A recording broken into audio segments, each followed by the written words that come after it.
My name is Mark Rinaldi. I am 44 years old.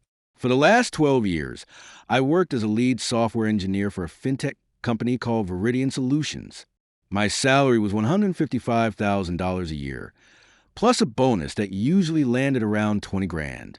It was a good life, a solid life. We lived in a two-story, four-bedroom colonial in the Willowbrook subdivision of Charlotte, North Carolina. We bought it for $420,000 back in 2018. The mortgage was $2,600 a month. My wife, Sophia, she handled the payments from our joint Bank of America account. Sophia came from what people around here call old Charlotte money. Not Rockefeller money, but comfortable, multi-generational wealth. Her family, the Carters, had their name on a wing of the museum and a building at the university. Her father, Charles Carter, was a retired partner at a big law firm, Carter and Finch. Her mother, Eleanor, never worked a day in her life. They lived in a historic 5,000 square foot home in Myers Park, a world away from our nice but sensible subdivision. They drove a Lexus LS and a BMW 7 Series. They never, not for one single second, thought a guy from a middle-class family in Raleigh who wrote code for a living was good enough for their only daughter. I knew this from the first dinner I had with them. The questions were polite, but pointed. What does your father do? Oh, a foreman at the packaging plant. How noble. And you engineer software? How interesting. It was always said with a faint smile that never reached their eyes. When we got engaged, the real conversation began. It happened in Charles's study, a room that smelled of leather and old books. He poured 2 glasses of Macallan 18-year-old scotch. He didn't ask. He told me. Mark, he said, his voice calm and firm, a voice used to being obeyed. Sophia is our only child. Her future, her security, is our paramount concern. You understand. It wasn't a question. He slid a thick document across the desk. This is just a formality. Protection for everyone involved. The document was a prenuptial agreement, 58 pages long. It was drafted by his firm. My guy, a friend from college who did real estate law, looked it over. He whistled low. Mark, this thing is a fortress. Basically, anything she walks in with is hers. Anything her family gives her is hers. Any inheritance, forever, is hers. You get half of what you two build together, but only what you can prove you directly contributed to. It's brutal. I was 29, stupid, and in love. I thought it proved I wasn't after their money. I thought our love would make it irrelevant. So I signed it on a Tuesday afternoon in December of 2016 in a conference room overlooking the Charlotte skyline. I thought I was being a modern, understanding guy. I was just being a fool. For 8 years, though, that foolishness seemed worth it. Our marriage was good, solid. Sophia worked as a curator at a small, private art museum. She made about $45,000 a year, most of which she spent on clothes from Nordstrom and lunches with her friends. We had our routines. I'd code until 6. She'd come home around 7. We'd make dinner together, watch a show, talk about our days. We talked about maybe starting a family someday. We took vacations to the Outer Banks. It was a comfortable, quiet life. I was happy. I thought she was, too. Then, in September of last year, everything changed. Sophia had a ritual. Every Friday, she would go to the Harris Teeter grocery store on Providence Road. She'd buy a bottle of wine, some flowers, and a North Carolina Powerball ticket. Always the same numbers. The month and day of her parents' anniversary, plus their ages when they got married. It was her little superstition. She'd been doing it for a decade. On Friday, September 12th, she did the same thing. I was in my home office, on a marathon Zoom call trying to debug a nasty piece of code for a new payment processing API. I heard her come in, put the groceries away. She didn't come to say hello.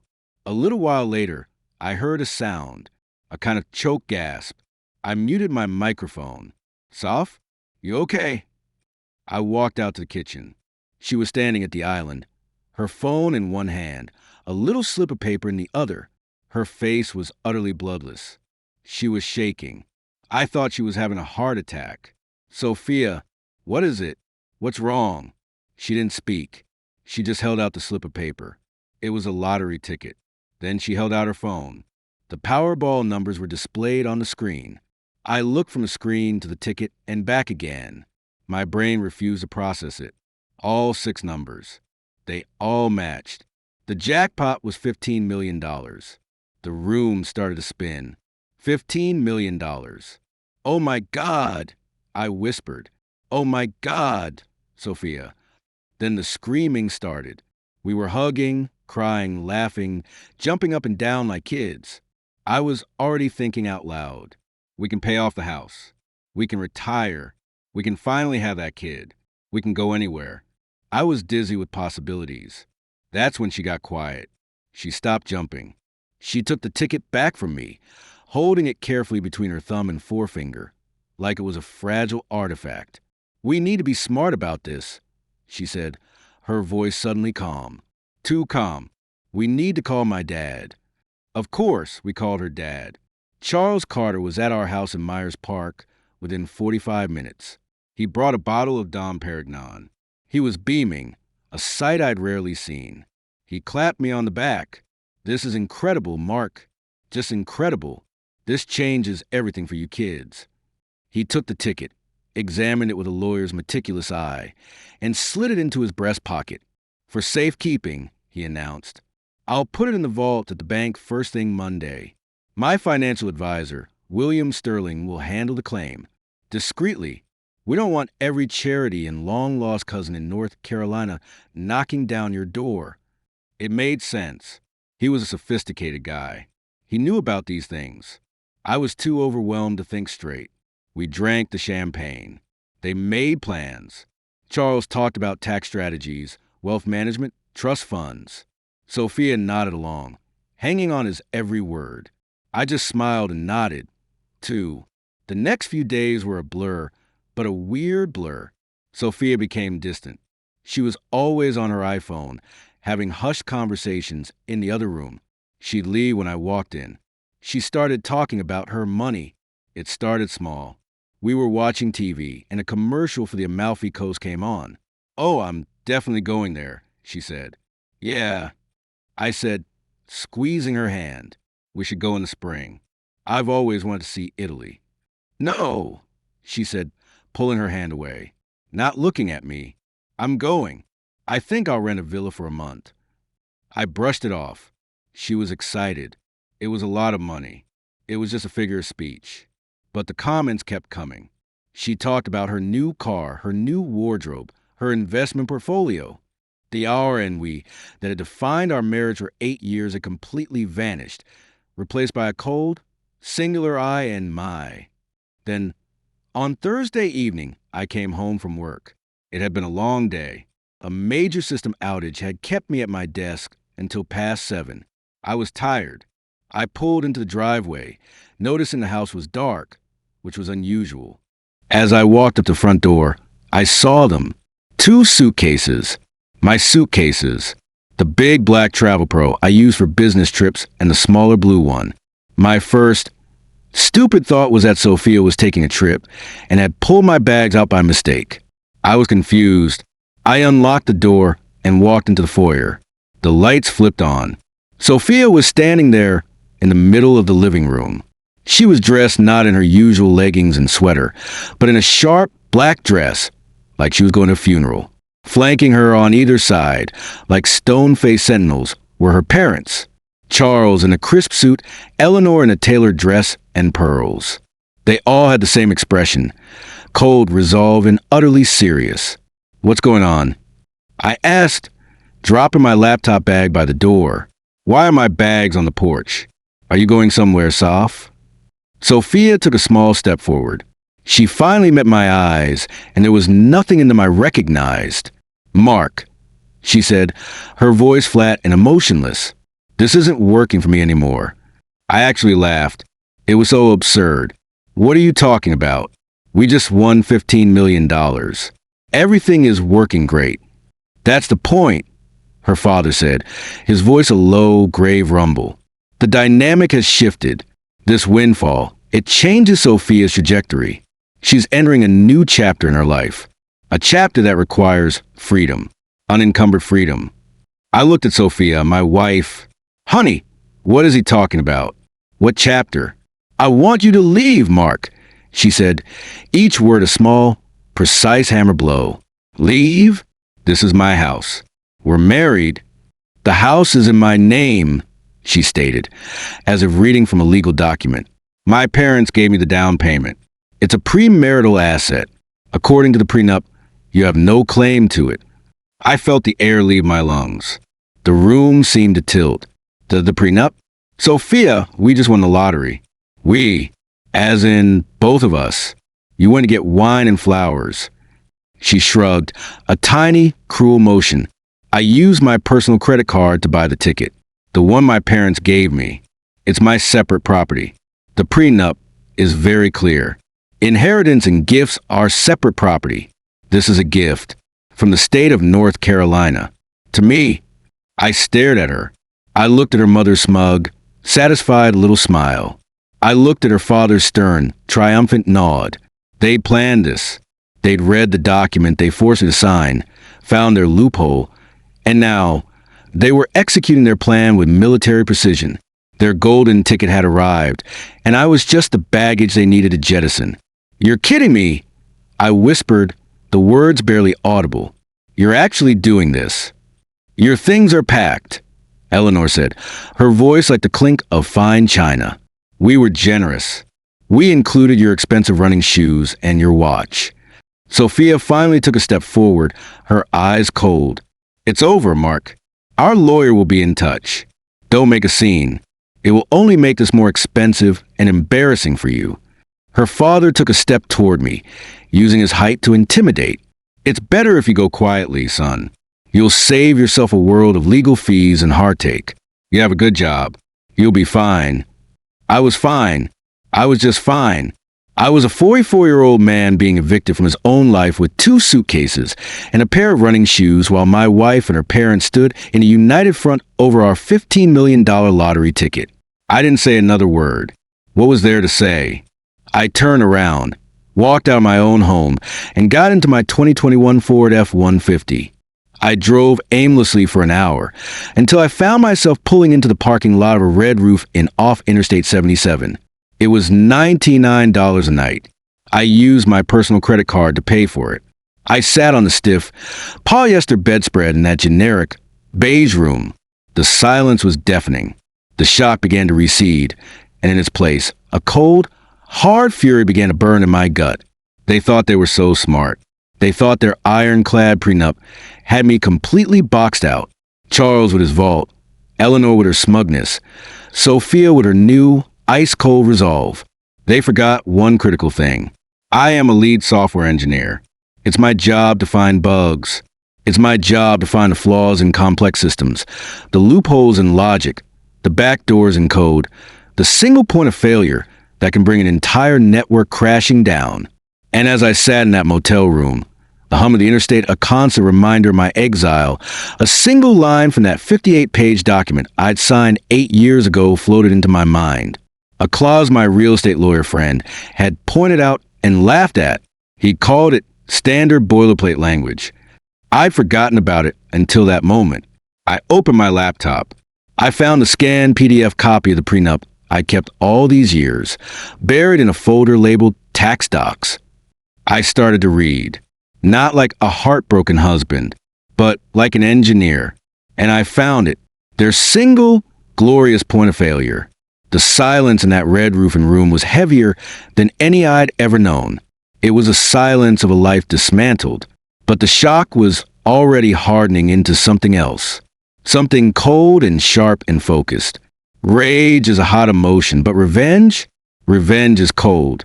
It requires a clear head, and my head had never been clearer. They'd thrown me out with nothing but 2 suitcases in my truck. But they'd forgotten my most important possession, my mind. I am a lead software engineer. My entire career is built on deconstructing complex systems, finding the flaws in the logic and exploiting them. The prenup was just another system, a cruelly designed one, meant to protect its creators. And like any system, it had a bug. I pulled my laptop from my bag, and connected to the spotty hotel Wi-Fi. I found a PDF, a digital relic from a life that now felt like it belonged to someone else. The file was named Carter_Nup_execute PDF. I almost laughed at the irony. I'd executed it. All right. I started reading. Not for content, but for structure, for logic flaws.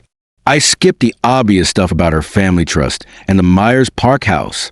I went straight to the sections on marital property and separate property. And then I found it. Section 4, subsection C. The clause my friend had laughed at. It was an infidelity clause. Charles Carter, the proud father, had insisted on it. To protect our daughter from philanderers, he'd said, his voice dripping with disdain for a class of men he assumed I belonged to. The clause stated that if I were unfaithful during the marriage, I would forfeit all claims to any and all marital assets. I'd walk away with nothing but the clothes on my back and my premarital possessions. It was a nuclear option designed to punish me. But the clause was spectacularly, beautifully one-sided. It only penalized me. There was no corresponding penalty if Sophia was unfaithful. The contract was utterly silent on that possibility. It was as if the concept of his precious daughter committing adultery was so unthinkable it never even crossed their minds. In contract law, that kind of one-sided penalty can be considered unconscionable. It can shock a judge's conscience. And if one part of a contract is found to be unconscionable, a judge can throw out the entire agreement. Their fortress had a crack in its foundation, but I needed a battering ram. I needed proof that Sophia had violated the spirit of this one-sided clause. The thought made me feel sick. I'd never once considered it. Was she? When did this start? My mind started racing, connecting dots I deliberately ignored. The yoga retreats in Asheville that always seemed to happen when I was swamped with a product launch. The new friend, Jason, she'd met at the museum, a wealthy donor and amateur sculptor 10 years our junior. The way she'd suddenly become protective of her phone, always placing it face down. The distant phone calls she'd excuse herself to take. I'd written it off as stress, as her being quirky. I was a fool. I didn't have access to our phone records. I was locked out of our shared cell plan. But I am a creature of habit and paranoia. For years, I'd paid for a massive 2 terabyte family Apple iCloud plan. It automatically backed up both our phones. Every photo, every message, everything. The login was an old university email address of mine, one Sophia had never known about or cared about. I used it for all my important logins. With hands that were suddenly steady, I went to iCloud.com. I typed an email. I clicked, forgot password. The security question, what was the name of your first pet? Butters, our golden retriever. Our first child together. The password reset link went to my email. I was in. My heart was a drum against my ribs. This was legally dubious territory. It didn't matter. This was war. I navigated to the message backups. iMessage. My finger hovered over the keyboard. I typed the name into the search bar, Jason. Hundreds of messages popped up. I scrolled back before the lottery win, back to the summer. And there it was, in crystal clear, high-definition betrayal. Sophia, I can't stop thinking about last night. You ruined me. Jason, good. That was the point. When could I see you again? My studio? Sophia, tomorrow. Mark has his big deployment. He'll be glued to his screen all night. I'll tell him I'm at a late gallery opening. Jason, perfect. I'll have the wine chilled. Sophia, forget the wine. Just be ready. The dates went back 7 months. 7 months. There were photos. Photos I wish I could bleach from my memory. This wasn't a recent fling. This was a full-blown affair. She'd been cheating on me for most of the past year. While I was on late-night Zoom calls debugging code to pay for our life, she was at her sculptor boyfriend's studio. I sat back in the cheap hotel chair. The rage was gone, completely replaced by a cold, clear certainty. She didn't just kick me out because she won the lottery. She kicked me out because she already had her exit strategy. Jason was part of it. The money just made it easier, and I was no longer necessary. I had it. The bug in the code. The one-sided clause. And now, the evidence that made us one-sided is not just unfair, but downright cruel and unconscionable. I needed a lawyer, not a friendly real estate guy, a predator. I did some searching and found my shark. His name was Samuel Croft. His firm, Croft and Vanderwall, had offices in the tallest building in uptown Charlotte. Their website was a gallery of smiling, ruthless-looking people standing in front of skyscrapers they presumably taken from other, less successful skyscrapers. A one-hour consultation was $750. I wore my best remaining suit to the meeting the next day. Croft's office was all white leather, dark wood, and floor-to-ceiling windows. I told him the story. The lottery, the kick-out, the prenup. He steepled his fingers. "It's not good, Mr. Rinaldi," he said, his voice like gravel. "The prenup is a fortress. The ticket was purchased with her separate credit card. Her argument is strong." Then I handed him my laptop. I showed him Section 4, Subsection C. Then I showed him the iMessages. I didn't tell him how I got them. I just said, "I have evidence of her infidelity." Croft's eyes scanned the messages. He didn't react. He was a professional. Then he read the one-sided infidelity clause. A slow, predatory smile spread across his face. He leaned back in his chair, the leather creaking. Well, he said, a new energy in his voice.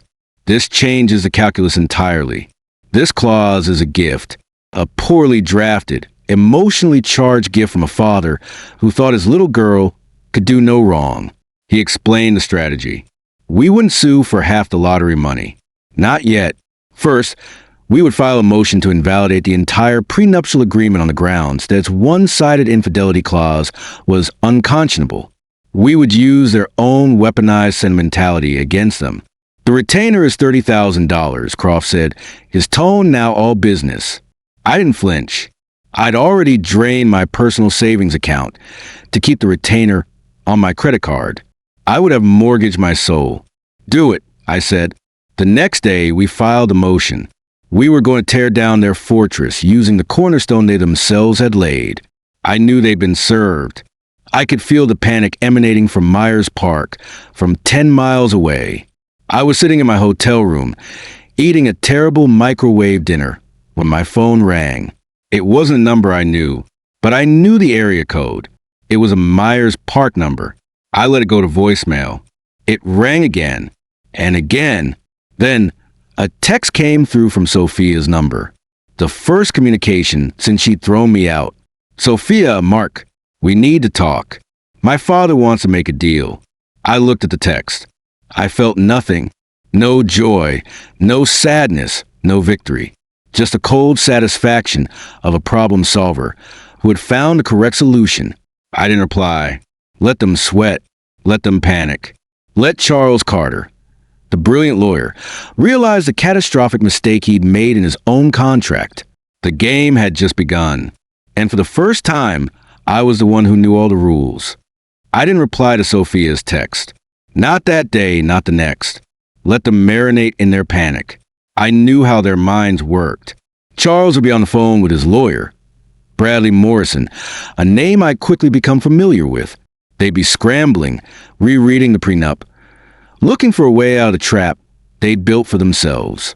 Morrison's hourly rate was $950. I hoped they were running up a massive bill. 3 days after her first text, she called again. This time, I answered. I put her on speakerphone and set the phone on the cheap parkleboard desk in my hotel room. I wanted to hear the tone, the fear. "Mark." Her voice was small, thin. It was a voice she used when she'd scratched the BMW and was scared to tell her father. "Sophia." A long pause. I could hear her breathing shakily. "You got our filing?" she asked, referring to their legal response to our motion. "I did. My dad. We think this is getting out of hand. It's becoming so ugly. We should settle this like reasonable adults." The "we" was back, but now it was her and her father, not her and me. I tried to be reasonable. I said, my voice flat, devoid of all emotion. "You had me thrown out of my house with 2 suitcases. You didn't want to be reasonable then. You wanted to be a millionaire." She sucked in a sharp breath. That's not fair. I was overwhelmed. It was a lot of money, and my family saw an opportunity to finally be rid of me. I finished for her. It's 12.5 million after taxes. Sophia. What does Jason think? The sculptor. Does he like the new plans? The silence on the other end of the line was absolute. I could practically feel the blood draining from her face through the phone. How? How do you know about that? She whispered, her voice trembling. I know a lot of things, I said calmly. I know you've been seeing him since last March.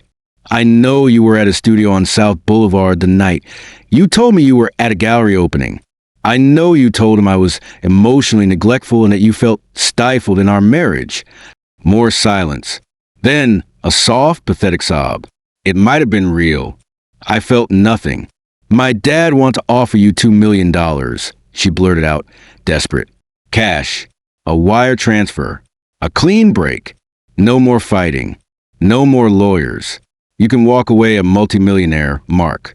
Just leave this alone. I actually laughed. A dry, hollow sound. $2 million? Sophia, that's less than 20%. You're offering me pennies on the dollar for my share of our marriage and for your betrayal. Your dad is cheap, even now. Tell him no. Mark, please. The prenup might be worthless. I finished for her, and you know it.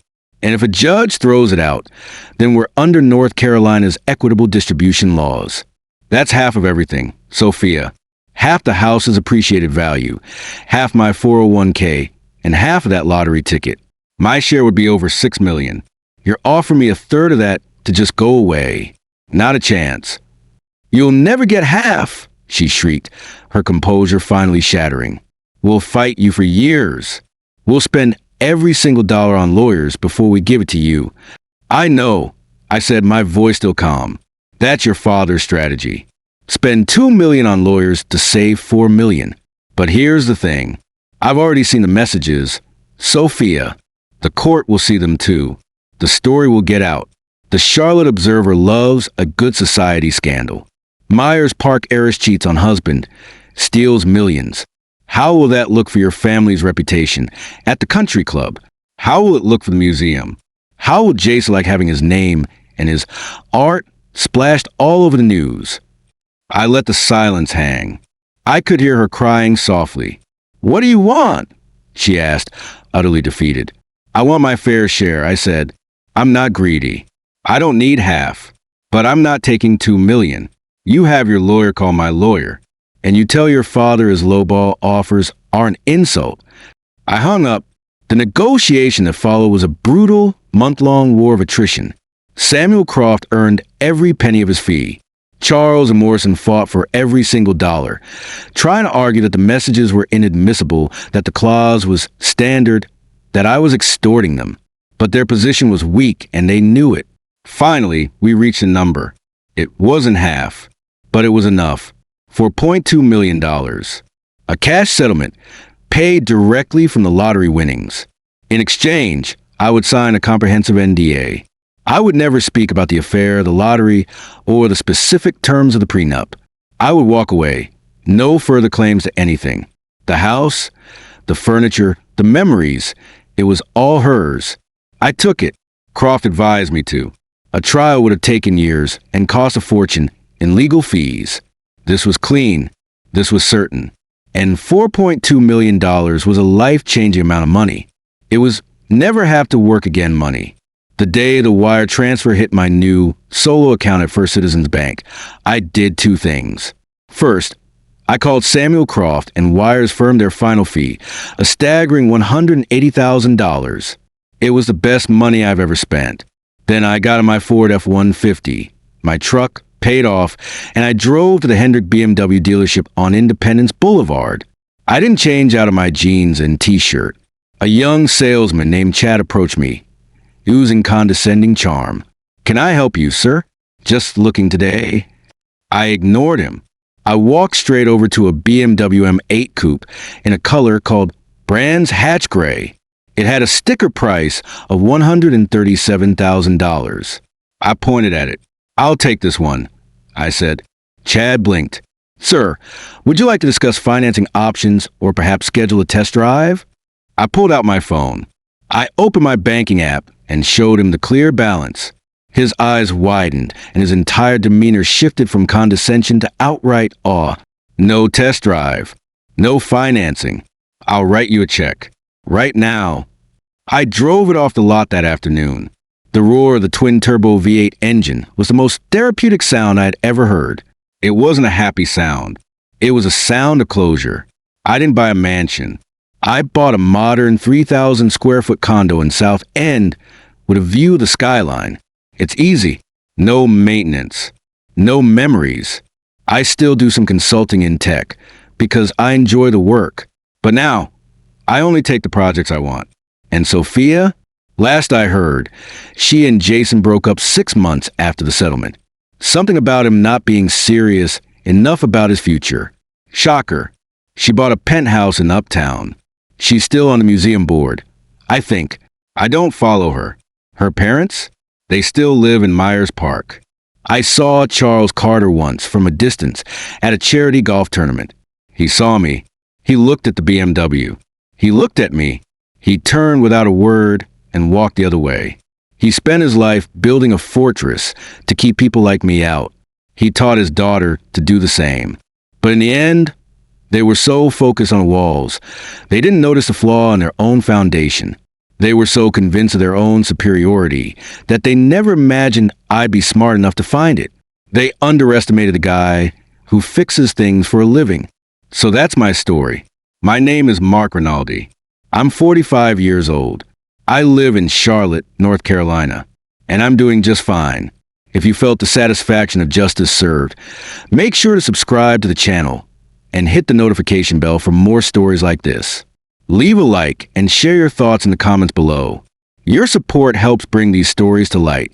Thanks for watching.